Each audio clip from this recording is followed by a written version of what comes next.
Amen. We live in a very toxic world, and you don't have to be around the block too long to realize that. When I was growing up, the big thing was the snakes. We had copperheads in my neighborhood, and you always had to watch out because they were nasty things. And we had I once stepped on one once that scared the daylights out of me. But we have toxic plants. I mean, some of you have grappled with poison ivy or poison oak, and you break out. And if you're allergic to it, it could be very horrible. And bug bites and bee stings. Maybe some of you in this room even have an EpiPen you carry around. If you get bit by a bee, it could be fatal. And if you get bit by enough bees, even if you're not allergic to them, it could be a problem. And my father, he got bit by a tick years ago, just a little bitty tick, and it affected him so it threw off his equilibrium. He has permanent neurological damage because of that one little tick bite. If he were to walk right in the backyard here behind the parking lot, we have that little backyard where we park. That slope on that hill there, he couldn't walk on that because it's not level, and his equilibrium is so thrown off because of the poison from that tick that he has got to stay on a flat surface and use a walker or a cane because of that. So we understand we're in a toxic world, whether it be plants, whether it be animals, creepy crawly things, but we also have a lot of toxic people around us as well. And none of us are strangers to the fact that this is a very toxic social environment wherever we may go. And that is not a problem unique to us here in Newport today in 2023. Toxicity has lapsed the entire span of human history, and we see Malachi warning us and talking to us about dealing with the notion of having toxic relationships. We're going to pick that up in Malachi 2, and this section of the prophecy, there's quite a bit in here, and I'm just going to look at a few verses this morning because there's so much packed into it, and then we'll continue on in this study later on next week. So we're in Malachi 2, verses 10 through 12, and let's take a look. Malachi 2. Do we not all have one Father? Has not one God created us? Why do we deal treacherously each against his brother so as to profane the covenant of our fathers? Judah has dealt treacherously, an abomination has been committed in Israel and in Jerusalem. For Judah has profaned the sanctuary of the Lord, which he loves, and has married the daughter of a foreign god. As for the man who does this, may the Lord cut off from the tents of Jacob everyone who awakes and answers or who presents an offering to the Lord of hosts. And we're going to stop right there. There's quite a bit going on. We have a question, we have a desecration, and we have an application. We open this pericope here, this unit of thought, with a few rhetorical questions, posing the question about God as Father and Creator. And what Malachi is doing essentially is establishing the fact that the people of God, the Jews here, have a relationship. God is Father, and there is that paternal type of an interaction that should be existing, whereby He is Lord, and we need to listen to Him as Father. But there's also a little deeper piece to it when he establishes he is creator, which means he's sovereign, he's got control. He is the one who calls the shots. So what we see here is as Malachi segues into this new lesson, he wants to remind everyone of this relationship that has to exist between us and God in terms of Him being Lord and we being His subjects. And really when you get down to it, that relationship cannot be healthy unless we're in right relationship with one another. If I could, I hear people say all the time, well, I love the Lord and He's my best friend, but if you treat your neighbor like a piece of trash, you're not loving God, okay? And that doesn't work that way. So we love God by loving others and showing compassion and concern for the people around us. And so it's really a two-way street here whereby we need to love others, and in doing so we're loving the Lord. And that really brings us right back to the two great commandments Jesus taught us. You're to love the Lord your God with all your heart, your mind, your soul, and your strength, and then do what? Go out and enjoy the football game. No, he says to go out and love your neighbor as yourself. So we see that as the opening, and he says that there's been this breaking of faith, that there has been a breakdown of profaning a covenant with one another. So what we see here is that the relationship with God is being impacted by the fact that they are having problems with each other. And this is what it's pointing us to, that they have profaned the covenant. They've violated it. They have done something in such a manner where they have demeaned or devalued their relationship with God. And this breaking of faith and commitment is very serious. And what occurs here is that when we disobey God on any level, what we're doing is we're diminishing his value in the light of the rest of the world. Bear in mind that the call of Israel and the call of us as a church today is to represent him. And disobedience actually diminishes his glory and his value amongst people when we stray and move in different directions. Let me give you a picture of what this looks like. Several years ago, my youngest son was in national history, the national history competition in Washington, D.C. And there's a contingency of students from Vermont that went down to the Capitol and were involved with the history fair and competing with their displays and their presentations. And there's about a dozen students from Vermont that were down there, and it's a big hoop. I mean, there's hundreds, maybe even a couple thousand students. And what was really unique is at the time, Senator Patrick Leahy would like to visit with the children or the kids from Vermont. And it was a habit of his. Every time the National History Fair rolled around, if he was in town, he would meet up with the students from the state and just spend about 15, 20 minutes with them to encourage them and support them and just learn what they were doing and just have some interaction with them. It was really quite nice. And so we were down there and he was in town, and arrangements were made to meet with the senator on the steps of the Capitol. So we're all out there. There's about a dozen students and a handful of parents and chaperones, and we're on the steps there, and the Secret Service come out and they surround us, and we're like, oh, we really feel important now, you know. You got the guys with the little earbuds and everything, and so they're there and they're watching, and then an administrator from the senator's office comes out and addresses the group and explains to us that as we interact with the senator, we need to show a level of dignity and respect. You don't call him by his first name, you don't call him by his last name or Mr. It's Senator Leahy. That's how you're supposed to refer to him. If he's speaking, you need to be quiet. He's going to ask you questions. You're going to do more talking than he will, but allow for that to occur because we want to show respect for the office. And this is important. She's like, it doesn't matter what side of the political aisle you're on, we still need to show respect for the office. And it was a great lesson. And sure enough, 2 minutes later, he comes out, and we had this wonderful conversation. Half an hour he spent interacting with the kids. And I think we all walked away learning a very important lesson. We want to respect the different offices that are out there and not treat them and diminish the value with our words. And this is a problem that we're seeing in our culture today, is that we diminish people, sometimes even artwork. Have you noticed lately, there's been people going into museums and there's these classic pieces of artwork and they throw paint and garbage all over it because of wanting to make a statement. That's demeaning the value of something. And when we disobey God, we demean the value of our relationship with him and our witness in his glory. And that brings us really to a scripture and our first point, very simply. Listen to what we find here in Samuel. 1 Samuel 5:22. Samuel said, "Has the Lord as much delight in burnt offerings and sacrifices as in obeying the voice of the Lord?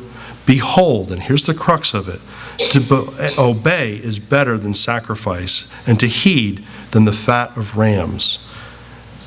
Point number one, obedience is not optional. And this is one of the problems that these folk had in Malachi's day, and it's a problem we have today. We think, well, we got the 10 Commandments, and they're commandments, they're not options. They're not suggestions. The Great Commission was given to us, and the different commandments we see throughout the Sermon on the Mount and throughout all of the New Testament, to love and to obey and to encourage, etc. and so forth, to pray and to forgive. All of these commandments here were not just put out there and said, okay, you could pick and choose. It's not like we're going up to China Moon and it's like, we got the buffet and I like this and that one really works for me. And, I'm really not fond of the wings, so I'm going to pass up on that. We don't pick and choose. We can't. We're not called to do that. We're called to be obedient to the Lord. And this is one of the problems they had in ancient times. It's one of the problems we have today. So that's our first point. Obedience is not optional, number one. Number two, we come here to this idea of a desecration. That's an abomination. It's a heinous act. That's a horrible thing, to soil something, to make it unusable anymore. And what were they desecrating? A relationship. And that relationship was marriage. And we find here, during this time period, if you look back, if you did your homework and read through Nehemiah, especially the last chapter, one of the major problems that the Israelites were facing is that they were marrying pagans. They were marrying Gentiles. And that was a major problem. Because the scriptures, first off, forbid such a thing if the individual was not a convert to Judaism. Now bear in mind, the idea of marrying a Gentile actually occurred in the Old Testament. Rahab, Bathsheba, Ruth, all Gentile women who married into Judaism, but they converted to Judaism. They were part of the family of faith, and it was very different. But what you had here was people that were marrying outside of the family of faith, and they had no desire to follow the God of the Bible. So you had these marriages where you had one moving in one direction and another in another direction, spiritually speaking. And this is what we find in Deuteronomy, where this warning has been given. And this is where the toxicity comes into play. Listen to what Deuteronomy 7:1 says. When the Lord your God brings you into the land where you are entering to possess it, clears away many nations before you, the Hittites and the Girgashites and the Amorites and the Canaanites and the Perizzites, the Hivites and the Jebusites, 7 nations greater and stronger than you. And when the Lord your God delivers them before you and you defeat them, then you shall utterly destroy them. You shall make no covenant with them and show no favor to them. Notice that, no relationship. It goes on, furthermore, you shall not intermarry with them. You shall not give your daughters to their sons, nor shall you take their daughters for your sons. For they will turn your sons away from following me to serve other gods. Then the anger of the Lord will be kindled against you, and he will quickly destroy you. Now that is what we call a stern warning.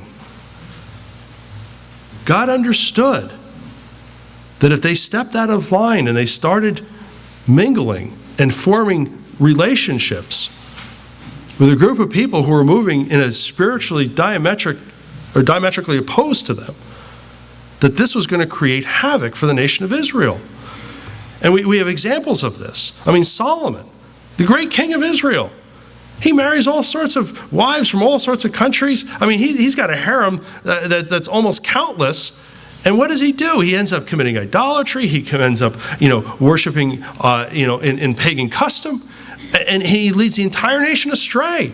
I mean, one of the classics is Ahab and Jezebel. I mean, she was not exactly the wife of noble character, and leads her husband down a wicked path. And this is what's happening here. And when we get down to it, a house divided, Jesus said it clearly, a house divided cannot stand. And there's a very powerful piece of wisdom here that we've got to be moving in the same direction. And these relationships are going totally the opposite. God called his people to be holy, to be separate. It tells us here in the New Testament, 1 Peter 1:16, because it is written, you shall be holy, why? For I am holy. And that brings us to the second point, very simple, be holy. We have to be obedient because we're called to be holy. Called to be different. It's not to condemn others. It's not to have a condescending attitude. It's just simply put that we are called to live a pure lifestyle. And this is what God wants for his people back then. It's what he wants for us today.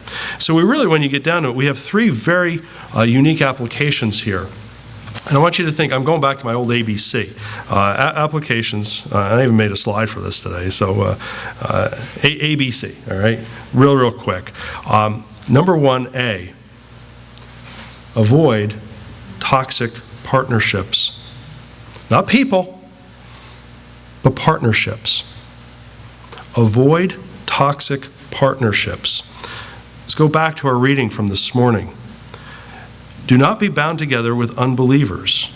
For what partnership? Notice here, this is not a friendship. This is not, working with somebody, in the office or so. We're talking about forming some sort of a relationship whereby you're moving in a direction. You have a goal, a mission together. For what partnership have righteousness and lawlessness, or what fellowship has light with darkness?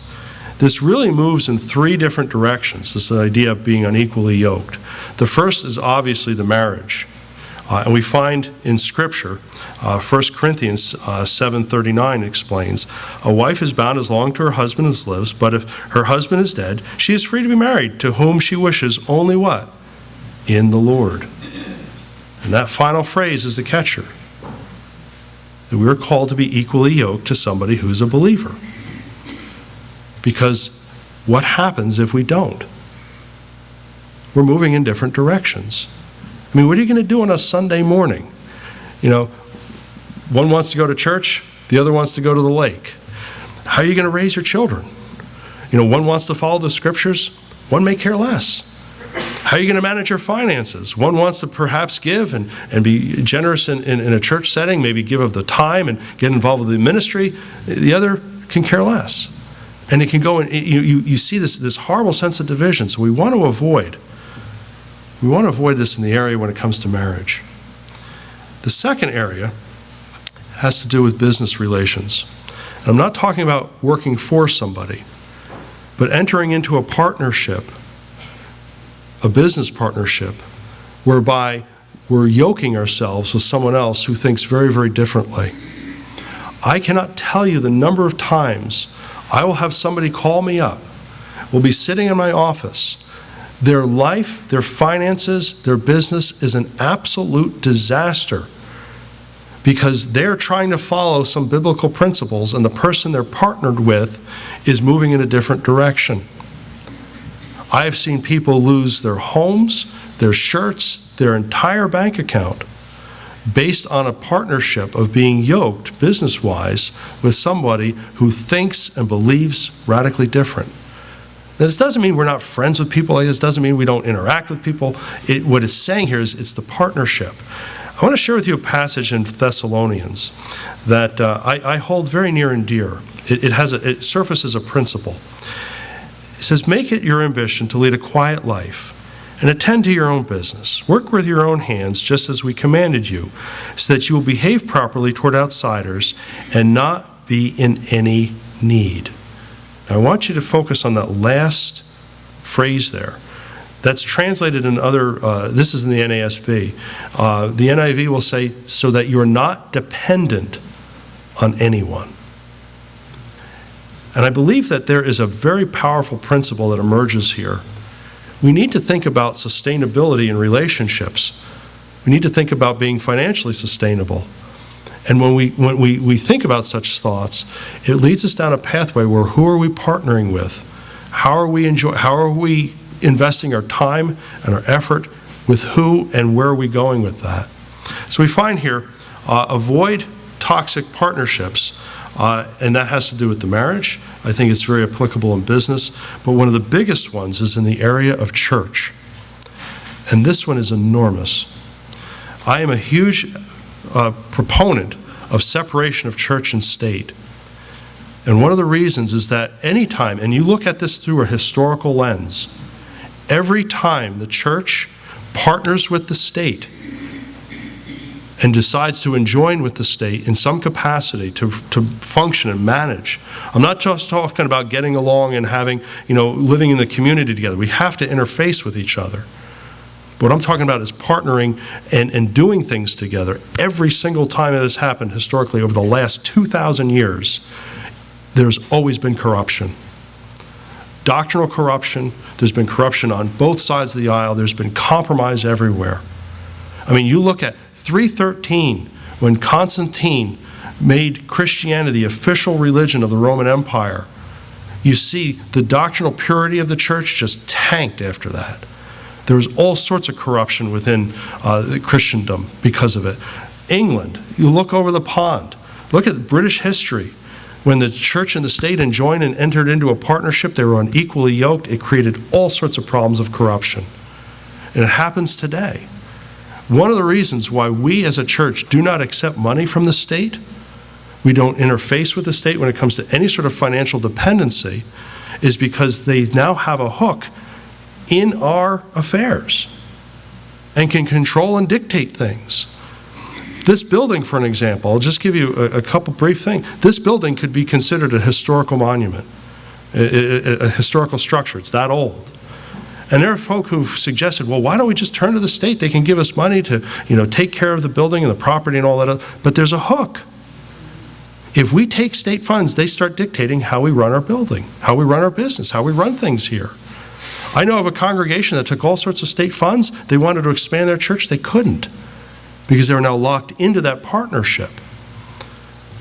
We had years ago, because when you take money for historical preservation, you have to keep the building as it is. You can't make any major changes, especially outside. About 20 years ago, somebody was throwing bricks in the city of Newport. They were chucking bricks through windshields and everything. Well, they decided to move up the food chain, and they threw a brick through one of our stained glass windows. Shattered the bottom of the window, put a good-sized hole. We repaired the window. Now, we could have turned around and said, well, we're going to take some state money and take, but we couldn't have made any changes outside. We have bulletproof glass, which was not part of the state allowance in front of our windows now. We made a decision as a church family that we wanted to upgrade the exterior of our building to protect those windows. They're worth, probably $50,000 a piece today. So we put up this bulletproof glass. That wouldn't have been permitted if we had been taking state money. Listen to what we find here in 1 John. It's a very powerful passage that we often overlook. It's 3 John. It's one of those little epistles you sometimes just glance through. Watch what John tells us when it comes to this idea of maintaining separation. Beloved, you are acting faithfully in whatever you accomplish for the brethren, and especially when they are strangers. And they have testified to your love before the church. You will do well to send them on their way in the manner worthy of God. For they went out for the sake of the name, here's the craze, accepting nothing from the Gentiles. Therefore, we ought to support such men so that we may be fellow workers with the truth. That passage tells us volumes about how the early church functioned. We're to live in the world.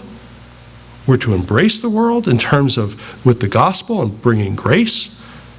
We're to create friendships. We're not called to live in some Christian fortress under some rock in the middle of the desert. And there's an extreme here that people have. And we've got to be very wary of that.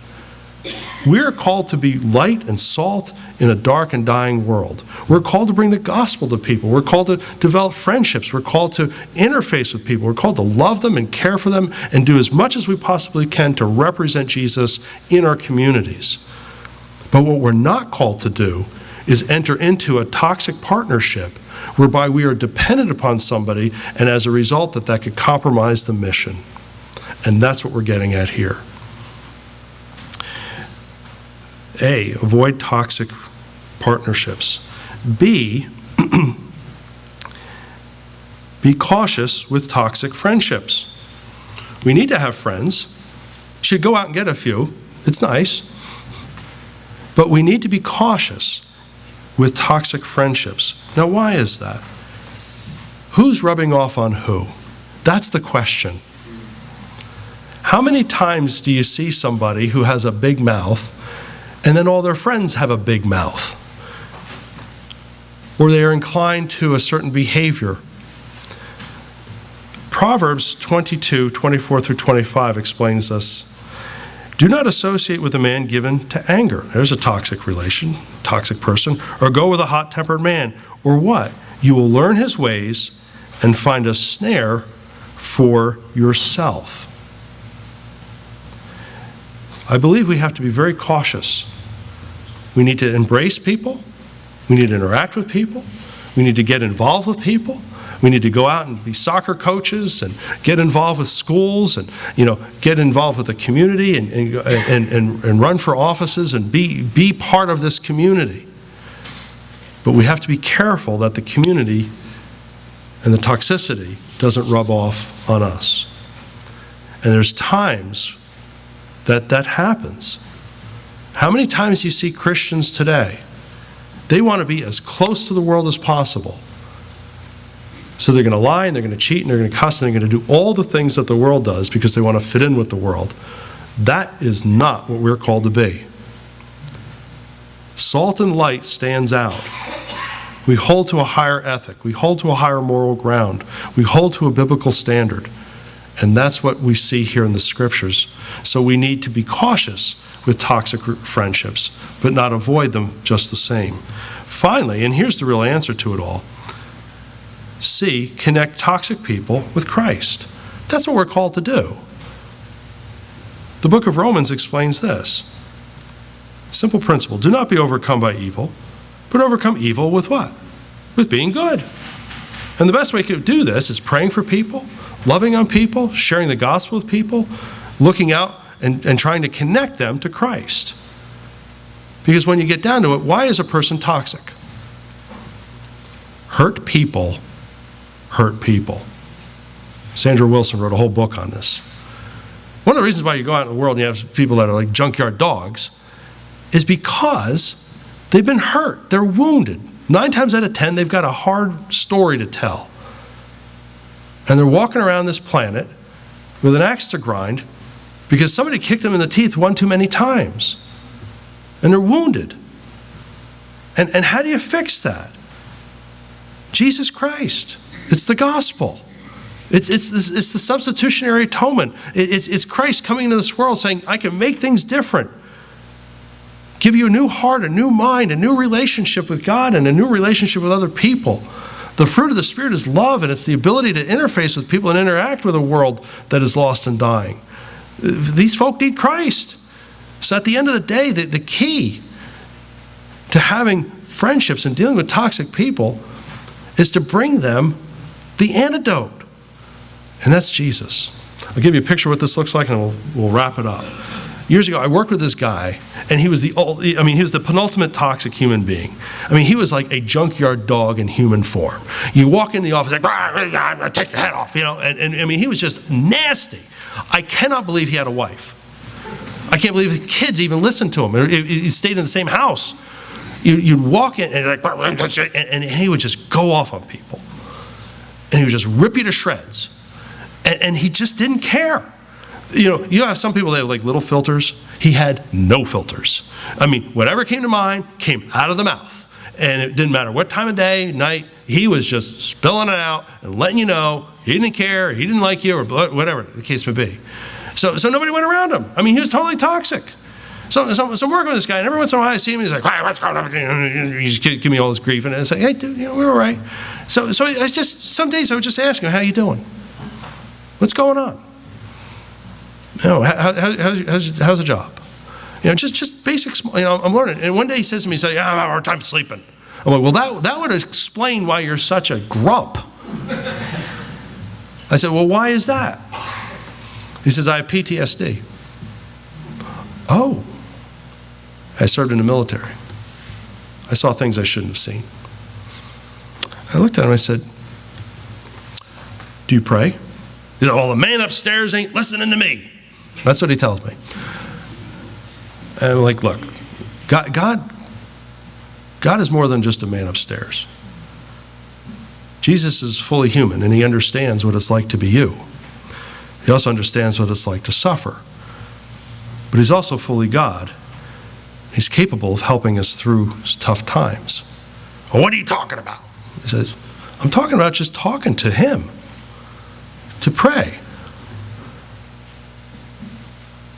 You think he'd listen to me? I mean, this was his tone. I said, yes, he will listen even to you. Well, I don't know what to say. I said, do you have a Bible at home? Yeah, I actually do. It's under a lot of dust, but I have one at home. I said, well, why don't you look at the Psalms?